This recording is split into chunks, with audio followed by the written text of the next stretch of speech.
টাইগারদের সরাসরি ওয়ানডে বিশ্বকাপ খেলার পথটা এখনো মসৃণ নয়। ক্যারিবিয়ানদের হোয়াইট ওয়াশ করতে না পেরে হাতছাড়া হয়েছে র্যাঙ্কিংয়ের ৬ নম্বরে ওঠার সুযোগ। তারপরও ভাবতে হচ্ছে বিশ্বকাপ নিয়ে। বিসিবির প্রোগ্রাম বিভাগ পরিকল্পনাও সাজাচ্ছে মেগা ইভেন্ট কেন্দ্র করে।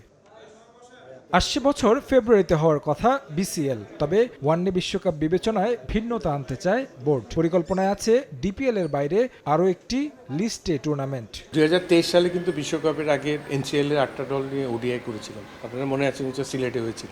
তো সেই জায়গায় কিন্তু একটা প্ল্যান কিন্তু করা আছে যে ওইভাবে আগানোর জন্য। তো এখন সবচেয়ে মুশকিল হয়ে যায় আপনাদের দেশে যেটা, যে গ্রাউন্ডসের ফ্যাসিলিটিটা পাওয়া যায় না, গ্রাউন্ডস পাওয়া যায় না, তারপরে ক্যালেন্ডারটা আমরা সঠিকভাবে রান করতে পারি না।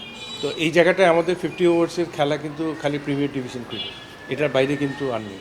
তো আমরা এবার একটা প্ল্যান করছি যে বিসিএল এর টিম না করে এনসিএল এর 8টা টিমকে নিয়ে যদি 50 ওভার্সের একটা, কারণ একটা স্লট খালি আছে ফেব্রুয়ারিতে কোনো ধরনের ক্রিকেট নেই। তো সেই জায়গায় আমরা যদি এটা ব্যবস্থা করতে পারি, অলরেডি প্ল্যান করা আছে এটা।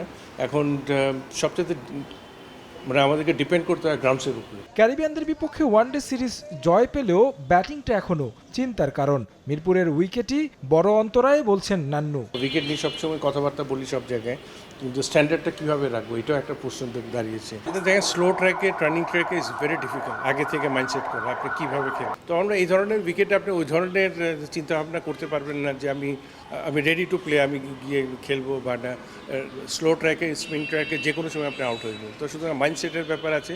আপনাকে একটা জিনিস, যে কোনো ব্যাটসম্যানই কিন্তু একটা প্ল্যান করে যায় যে আমি বেস্ট পসিবল খেলাটা, আমার যতটুকু অ্যাবিলিটি আমি সেরাটা দিয়ে খেলার চেষ্টা করি। 2026 সালে টি-20 বিশ্বকাপ সংক্ষিপ্ত সংস্করণ নিয়ে বেশি চিন্তিত টিম ম্যানেজমেন্ট। মেগা ইভেন্টের বিবেচনায় স্পোর্টিং উইকেট প্রাধান্য দেওয়ার পক্ষে নান্নু। ক্যারিবিয়ানদের বিপক্ষে টি-20 সিরিজটা চ্যালেঞ্জিং হবে বলে মত তার। টি-20 ক্রিকেটে স্পিনিং ট্র্যাক আশা করাটা ঠিক না, কারণ টি-20 ক্রিকেট আপনাকে এটা স্পোর্টিং উইকেটে খেলতে হবে, ফ্ল্যাট ট্র্যাকে খেলতে হবে, কারণ এখানে দুই দলের জন্যই সমান। যেহেতু শর্টার ভার্সন ক্রিকেট, আপনার এই অল্প সময়ের মধ্যে আপনার বেস্ট পসিবল উইকেটে খেলতে হবে এবং প্লেয়ারদেরও সেরাটা দিতে হবে। তো সুতরাং টি-20 ফরম্যাটের জন্য ও ধরনের চিন্তাভাবনা আসাটা দিস ইজ নেগেটিভ হবে। এখন লিটন দাসের দলের সামনে চ্যালেঞ্জ তাদের ধারাবাহিকতা ধরে রাখা, একই সঙ্গে বৈশ্বিক ইভেন্টে খেলার মতো মানসিকতা তৈরি করা, টপ স্ট্যান্ডার্ড ক্রিকেট খেলার জন্য। তারেক হাসান শিমুল, সময় সংবাদ, ঢাকা।